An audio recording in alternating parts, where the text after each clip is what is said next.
পূর্বাচলে মাসব্যাপী ঢাকা আন্তর্জাতিক বাণিজ্য মেলার শেষ হচ্ছে আজ। শেষ মুহূর্তে চলছে জমজমাট কেনাকাটা। সেখানে বাণিজ্য উপদেষ্টা কথা বলছেন, আমরা সরাসরি চলে যাচ্ছি তার বক্তব্যে।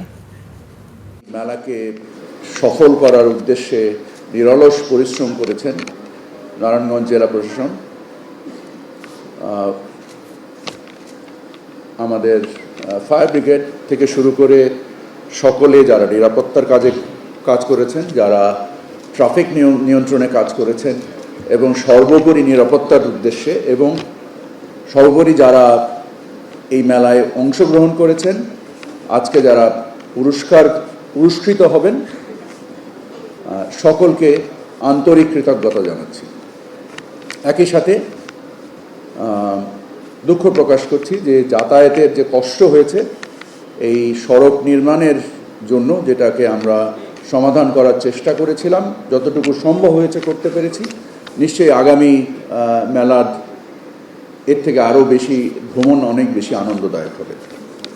আমি ব্যক্তিগতভাবে মনে করি যে আমরা কেন বাণিজ্য মেলায়, সরকার যে আজকে 30তম